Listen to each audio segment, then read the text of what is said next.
እንዴት ለምዘረፍ እንደነበርና እነዚህ ሁሉ ፖሊሶች እንዴት እንደተሰበሰቡ ነው ዛሬም ነግራችሁ። ዛሬ በሶስት ጉዳዮች ዙሪያ ለሚመለከተው አካልም እንዲሁም ለህዝቡም የራሴን ትዝብት አቀርባለሁ። ስለዚህ እነዚህን ቪዲዮዎች እስከ መጨረሻ ተከታተሏቸው። መጀመሪያ በመከላከያ መኪና ሊዘረፉ ስለነበሩ ሰዎች በቪዲዮ ማስረጃ ጭምር አሳያቸዋለሁ። በሁለተኛ መንገድ ደግሞ በኤምኤምኤ ፋይት ዙሪያ ሴዶ ማርሻል ከሀገር መኮብለሉንና ውድድሩን አላረግም ማለቱን አስመልክቶ ስለሚነገረው ወሬ የራሴን የሆነ ትዝብት ነግራቸዋለሁ።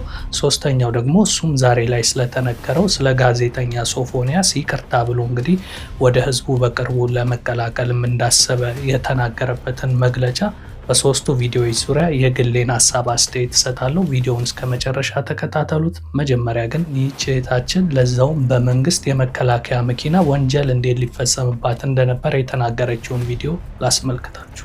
እንዴት ልንዘረፍ እንደነበርና እነዚህ ሁሉ ፖሊሶች እንዴት እንደተሰበሰቡ ነው ዛሬም ነግራችሁ እና የተወሰነ ቀርጬ ነበር አስገባላችኋለሁ። በየመሃሉ በጣም የተራቀቀ ወንጀል እየተሰራ ነው። እኔ በፊት አሜሪካ ማለት ነው የዛሬ 4 ወር አካባቢ የሆነ እንቁላል ይጣሉ ፊት ለፊት መስታወት ላይ ሰው እንቁላሉን እናንተ ልክ እንቁላል ሲወረወር እንደዚህ በመጥረጊያ በዝናብ መጥረጊያ ለመጥረግ ስትሞክሩ ወደዚህ በላሽባችሁና መሄድ አትችሉም። እንደ ጉም ይለብስባችኋል። ሰው ወርዳችሁ ታጸዳላችሁ እና በፍጹም እንቁላል ሲጣልባችሁ በመጥረጊያ እንዳትጠርጉ የሚል ማስጠንቀቂያ ነበረ። ዝም ብላችሁ በሚታያችሁ መስታወት በኩል ሂዱ ይባል ነበርና ያን ራሱ በጣም ተራቀዋል እያልኩ ነበር። ግን እዚህ የመከላከያ መኪና ይዘው ነው ሊዘርፉን ሲቀጠሉን የነበረው። እኛ ግን እግዚአብሔር ማስተዋል ሰጥቶን በጣም በቃ በፍጥነት ማለት ተከተሉን።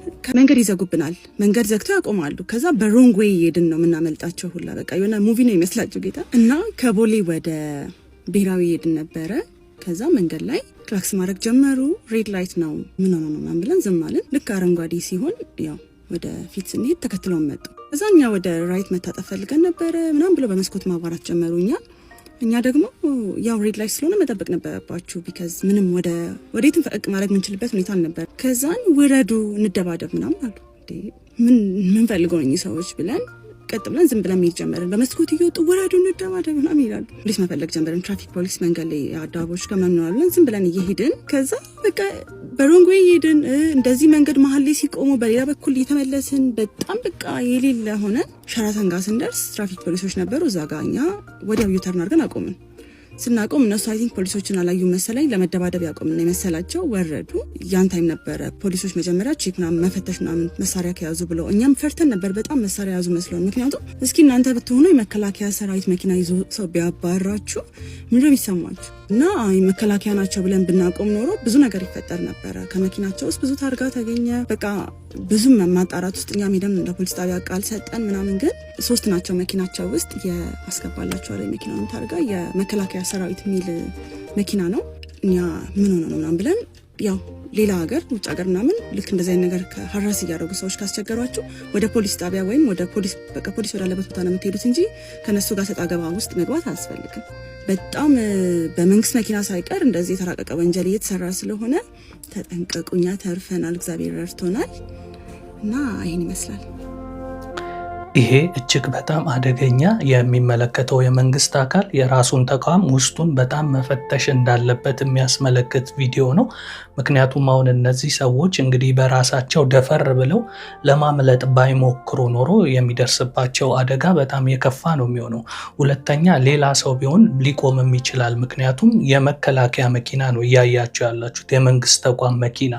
ስለዚህ ሰው ፈርቶ ሊቆም ይችል ነበረ እና እነሱ ግን ከዚህ ቀደም ካላቸው ልምድ የተነሳ ሌላ ነገር ሊሆን ይችላል ብለው እንግዲህ ደፈር ብለው በማምለጣቸውና ትራፊክ ያለበት ቦታ ላይ በመቆማቸው ሊድኑ ችለዋል። እና ይሄ እጅግ በጣም አደገኛ የሆነ ነገር ስለሆነ መንግስት ውስጡን ራሱን በደንብ ፈትሾ ለማህበረሰቡም ከዚህ አይነት ስጋት እንዲወጣ በእነዚህ ሰዎች ላይ እርምጃ ወስዶ እነማን ነበሩ እንዲህ ሊያረጉ የነበረውን ነገር ብሎ እንግዲህ በደንብ ለህዝቡ ሊያስረዳ ይገባል ባይነኝ። እናንተስ በዚህ ዙሪያ ምን የምትሉት ነገር አለ?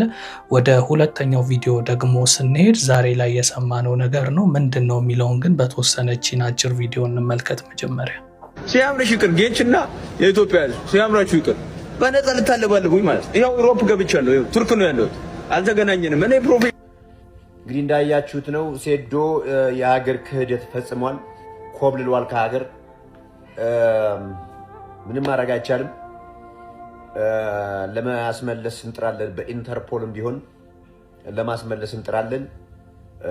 ይሄው ነው የሀገር ክህደት ፈጽሞብናል። እንግዲህ እሱ ብቻ ሳይሆን ለስፖርቱም ክህደት ነው፣ ትልቅ ክህደት ነው የተፈጸመብን። እንግዲህ እንደሰማችሁት በቃ እንደ ሹፈትም አይነት ነገር ነው እያረጉት ያሉት። አንዴ እወዳደራለሁ ብሏል፣ አንዴ አልወዳደርም ብሏል። ሴዶ ያረገው ነገር ህዝቡ ላይም መንግስት ላይም ክደት ነው የፈጠረው ምናምን ብለው ቀለል አድርጎ ነው እንግዲህ አዘጋጁም እያወራ ያለው ጌታቸው የሚባለው እና እንዲህ ያሉ ጉዳዮች ግን የሚመለከተው አካል በተለይ የስፖርት ፌዴሬሽን የቦክሲንግ ስፖርት ፌዴሬሽን አንድ ሊለው የሚገባው ጉዳይ ነው። እንደዚህ አይነት አካሄዶች በጣም አደገኛ ናቸው። አሁን ዛሬ ላይ ሰው በትላልቅ ፔጆችም ጭምር ሲዘገብ የነበረው እንደ ፈንም አድርገው ሴዶ እንዲያረገ እያሉ ነው። ይሄ ግን ስፖርቱን በጣም በሚገርም ሁኔታ የሚጎዳና በጣም አደገኛ አካሄድ ነው። ስፖርቱን እንዴት ነው የሚጎዳው፣ መንግስትንም እንዴት ነው የሚጎዳው የሚለውን ነገር ስንመለከት ለምሳሌ ከዚህ ቀደም እወዳደራለሁ ካለ በኋላ እናቴ ምናምን ትቆጣኛለች ምናምን ብሎ አልወዳደርም አለ። ከዛ በኋላ ሀሳቡን ቀይሮ እወዳደራለሁ ብሎ ደግሞ እዚህ ቪዲዮ ላይ እንደምትመለከቱት ሲፈራረሙ ሁሉ ያሳያል እና ይሄ ህጋዊ አካሄድ እንደነበረው ነው የሚያሳየው። ይሄ ነገር ደግሞ ለቪው ወይም ደግሞ ለላይክ ብለው ከሆነ እያረጉ ያሉት ትረስት እንዳይፈጠር ነው በህዝቡም እንዲሁም ደግሞ በመንግስትም ላይ ደግሞ የሚያመጣውን ነገር ልንገራችሁ። አንደኛ ውል የሚባለው ነገር በህግ አግባብ የሚያስጠይቅ ነገር ነው። ለምሳሌ አንድ ሰው የተፈለገውን አይነት ውል ሲዋዋል ያንን ውል በሚያፈርስበት ሰዓት በህግ ተጠያቂነት ያስከትልበታል። አንደኛ እንደ ውሉ አይነት የገንዘብ ሊሆን ይችላል፣ የስራትም ሊሆን ይችላል። የተለያዩ አይነት እንደ ውሉ አይነት በህግ አግባብ ተጠያቂ ያደርገዋል።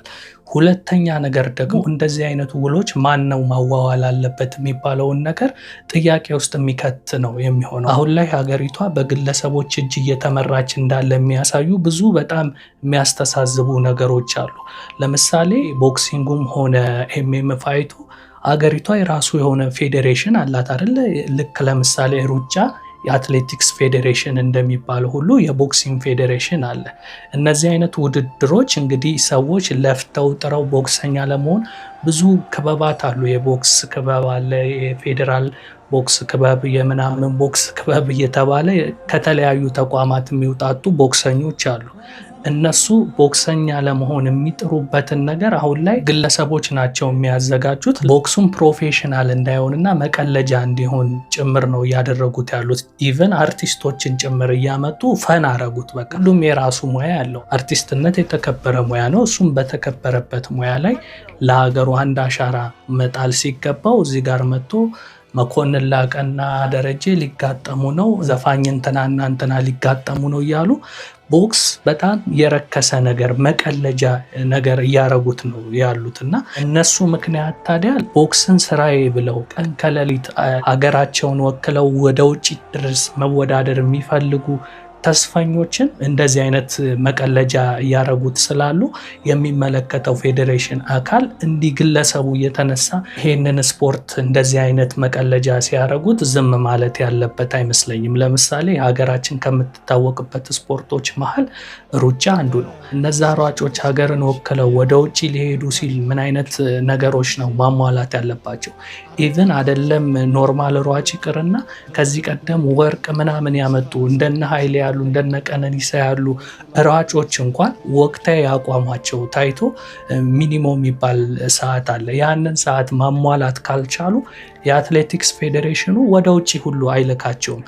ሰምተን እናውቃለን። ከዚህ በፊት እኔ ተከለከልኩ ምናምን ሲል ያ የተከለከለው ጊዜያዊ አቋሙ ላይ ሚኒመውን አላሟላም፣ በዛ ምክንያት ነው እየተባለ መግለጫም ሲሰጥ እንሰማለን። እና በስርዓቱ ነው የሚካሄደው። ኢቭን የሀገር ውስጥ ሩጫዎች እንኳን ሲደረጉ አይታችሁ ከሆነ አሁን ታላቁ ሩጫ ምናምን የሚባለው ነገር ራሱ ሲካሄድ የአትሌቲክስ ፌዴሬሽን ቁጥጥር አድርጎበት ነው ያ ውድድር የሚደረገው እና በዛም መሰረት ታላቁ ሩጫ በሚካሄድበት ሰዓት ከፊት የሚሮጡት ሯጮች ትክክለኛ ሯጮች ናቸው። ከተለያዩ ክለባት የመጡ ከኦሜድላ ከፌዴራል ምናምን እየተባሉ የተለያዩ ስፖርት ተቋማት ከዛ የተውጣጡ ትክክለኛ አትሌቶች ናቸው ከፊት የሚሆኑት። ከዛ በኋላ ደግሞ ለጤና የሚሮጡ ደግሞ ሌሎች ሰዎች ደግሞ ይደረጋሉ ከኋላ እና ሩጫውን ሮጠው ለጨረሱ ሜዳሊያ ይሰጣልና ስርዓትና አግባቡን በጠበቀ መንገድ ነው እንግዲህ ያ ነገር የሚካሄደው እንጂ ዝም ብሎ እንደ መቀለጃ አይደለም የሚካሄደው። ልክ እንደዛ ስፖርቱም መሆን ያለበት በዚህ አይነት መንገድ ነው። አሁን ግን የምናየው ግለሰቦች ናቸው ስፖርታዊ ውድድሩን የሚያዘጋጁት። እነሱ ለራሳቸው የግል ገቢ ሲሉ የስፖርቱን ሂደት በጣም ዝቅ የሚያደርግና ክብሩን የሚያዋርድ፣ ሌሎች በስሩ ደግሞ ቦክሰኛ መሆን ለሚፈልጉ በኤምኤምኤ እንዲሁም በቴኳንዶ ምናምን ትልቅ ቦታ መድረስ የሚፈልጉትን ሰዎች እንዲሸፈኑ ወይም የነሱ ሙያ ተራ ሙያ እንዲመስል ነው እያረጉ ያሉት። ምክንያቱም ስለ ሙያው ምንም የማያውቁትንም ሰዎች ሪንግ ውስጥ አስገብተው ለማወዳደር የተለያዩ አይነት ማስታወቂያዎችንም ሲሰሩ እንመለከታለን። ከዚህ ቀደምም እንግዲህ ስንት ፕሮፌሽናል ተወዳዳሪዎች ባሉበት የማይመጣጠኑ ሰዎችን ውድድሩ ላይ አሳትፈው በስፖርታዊ ሂደታቸው አራምባና ቆቦ የሆኑ ሰዎችን በማገናኘት ቦታው ላይ ብዙ ሰዎች እንደ መጀመሪያ ብርቅ ሆኖባቸው ተገኙ እንጂ ምንም ማራኪ ያልሆነ ውድድር ነበረ ሲታይ የነበረው እና ሰከንዶች ባልሞላ ሂደት ውስጥ አልቆ ሰዎች ግን 4000፣ 5000 እስከ 10000 ቪአይፒ ከፍለው ለገቡበት ውድድር እንግዲህ እንደ መጀመሪያ ጥሩ ነገር ነው ምናምን ተብሎ ያ ነገር ዝም ብሎ ሲታለፍ ነው ያየነው እና ይሄ ነገር በጣም መስተካከል አለበት። ስለዚህ የሚመለከተው የስፖርት ፌዴሬሽን እንዲሁም ሌላም ከሆነ የሚመለከተው አካል እንዲህ መቀለጃ ባታረጉትና እነዚህን ሰዎች ሀይ ብትሏቸው መልካም ነው ላለው። ይሄ እኔ ትዝብት ነው። የእናንተንም ትዝብት ከስር ትጽፉልኛላችሁ። ወደ ሶስተኛውና መጨረሻው ቪዲዮ ስንሄድ ጋዜጠኛ ሶፎንያስ ዛሬ በራሱ ገጽ ላይ ስላሰፈረው ነገር ነው አስተያየቴን መስጠት የምፈልገው። ብዙዎች እንግዲህ እንኳን እግዚአብሔር ማረህ ምናምን የሚል አይነት አስተያየት እየሰጡ ነው። ሁሉም የራሱ ኃጢአት አለው። ስለዚህ ያለፈውን ነገር ረስተውለት ምናምን እንደተቀበሉት አይነት ነው የኮሜንቱን ሀሳብ እንዲሁም ሌሎችም ሰዎች ሲገልጹ የሰማሁት። ልክ ነው። ሁላችንም የራሳችን ኃጢአት አለብን። አሁን ላይ ማየው ነገር በጣም የተሳሳተና ሰዎች ወዳልተፈለገ መንገድ ዝም ብሎ እንዲገቡና መረን እንዲሆኑ የሚያረጉ ነገሮችን እየተመለከትኩ ነው። እንደ ራሴ ትዝብት ሳይ ይሄ ልጅ እንግዲህ የጠፋበት አንዱ ምክንያት ባደረገው ነገር ነው አይደለ? ከህዝቡ ተሸሽጎ ዞር ብሎ የነበረው በሰዓቱ ህዝቡ እሱን ቢያገኝ ቆራርጦ ቢገለውም ደስ ይለዋል። ምክንያቱም በህግም በሃይማኖትም የማይፈቀድ አይነት ድርጊት አድርጎ ነው እንግዲህ ጠፍቶ የነበረው። ግን አሁን ከጠፋበት ቦታ ሲመጣ የህዝቡን አቀባበል ሳየው በቃ ሾርት ሚሞሪ የሆነ ነው የኢትዮጵያ ህዝብ ብዬ እንዳስብ ነው ያደረገኝ። ስለዚህ የትኛውም ሰው ኃጢአት አንሰራም አይደለም። ኃጢአት ከሰራን በሰማይም ፈጣሪ ይጠይቀን፣ በምድርም ደግሞ ህግ እንደሰራ ነው ወንጀል ጉዳይ ሊጠይቀን ይገባል እንጂ ዝም ብሎ አንድ ሰው መጥቶ ይቅርታ ምናምን ስላለ ማህበረሰቡ ዝም ብሎ ይቀላቀል እያላችሁ ከሆነ በጣም ይሄ አደገኛ አካሄድ ነው።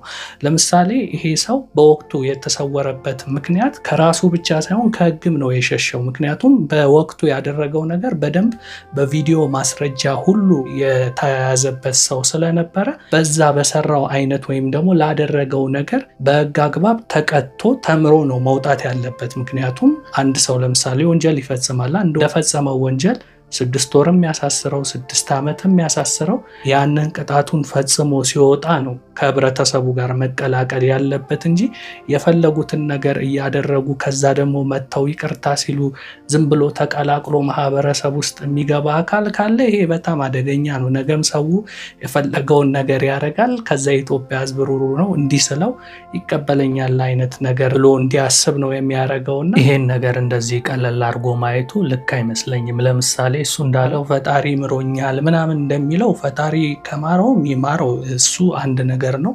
ለምን ማረው አልልም፣ እንዲምረውም ነው የሚያስፈልገው። ነገር ግን እሱ በቃሉ ያለውን ነገር ብቻ ተቀብሎ ዝም ብሎ ህዝቡ ግን ሆ ብሎ እንዲህ ያለ ሶፎንያስ እና አሁን ወደ ማህበረሰቡ ሊቀላቀል ነው የሚባለው ነገር ግን በእኔ በኩል ተቀባይነት የለውም። ተቀባይነት የለውም ስላችሁ እንደ አግባቡ መጠየቅ አለበት የሚለውን ነገር ለመናገር ያህል ነው። ስለዚህ ከዚህ ቀደም ወዴት ነው ተሰውሮ የነበረው ይሄ ሰው? ለምንድን ነው ጠፍቶ የነበረው? ያረገውስ ነገር በህግ አግባብ ያስጠይቀዋል አያስጠይቀውም የሚለውን ነገር ግልጽ ስለነበረ በህግ አግባብ የሚያስጠይቅ ነገር ነው ሰርቶ የነበረው። ለዛ ጉዳዩ አሁን ላይ ተይዞ ህግ ተገቢውን ጥያቄ አቅርቦለት የሚያሳስረውም ከሆነ ታስሮ ወይም ደግሞ ወደ ማህበረሰቡ በምን አይነት መንገድ ነው መቀላቀል ያለበት የሚለውን ነገር በግልጽ መንገድ አስቀምጦ ካልሆነ በስተቀር ዝም ብሎ ሁላችንም ኃጢአተኞች ነን፣ ስለዚህ ኃጢአት የማይሰራ ሰው ስለሌለ ዝም ብለህ ተቀላቀል አይነት ከሆነ እንግዲህ እናንተ የምትቀበሉት ከሆነ መቀበል ትችላላችሁ። እንደኔ ግን ከዚህ ቀደም ላረገው ነገር ምንም አይነት ተጠያቂነት ሳይቀርብበት በራሱ መንገድ ጠፋ። አሁን ደግሞ በራሱ መንገድ ሲመጣ ዝም ብሎ ይግባ የሚለውን ነገር እኔ በግሌ ምንም በእንደዚህ አይነት ጉዳይ ላይ ልቀበለው ማልችለው ነገር ነው። ማንም ሰው ላጠፋው ነገር በሰማይም ፈጣሪ ጠይቀው በምድር ደግሞ ላደረገው ነገር ምድራዊ ፍርድ ሊሰጠው ይገባል ባይነኝ። ስለዚህ እንዲህ ያሉ ነገሮችን ህዝቡ እንደ ሾርት ሚሞሪ አድርጎ ትላንት ሆ ብሎ ሲቃወም የነበረውን ነገር ያ ሰው ጥፍ ብሎ አረሳስቶ ሲመጣ ደግሞ መልሶ ዝም ብሎ የሚቀበል ከሆነ እንግዲህ ያ ሁሉም ሰው የየራሱን አይነት ኃጢአት እየሰራ ነገ የህዝቡ ቁጣ እንደበረደ ሲያቅ እንደረሳው ሲያቅ መጥቼ እዚህ ህዝብ ጋር እቀላቀላለሁ እያለ ህዝቡ መቀለጃ እንዲሆን ነው የሚያደርገው ነው የምለው። ስለዚህ ዛሬ ባቀረብኳቸው በሶስቱም ቪዲዮዎች ዙሪያ የህግ አካላቶች እንደየደረጃቸው የሚመለከታቸው አካላቶች ጥልቅ የሆነ ምርመራ ቢያደርጉባቸው ባይነኝ። ይሄ የኔ አስተያየት ነው። እናንተም እስኪ በዛሬ ቪዲዮዎች ዙሪያ የምትሉት ሀሳብ አስተያየት ካላችሁ ከስር ጻፉልኝ። የእናንተ ወይላ ነበርኩ። መልካም ጊዜ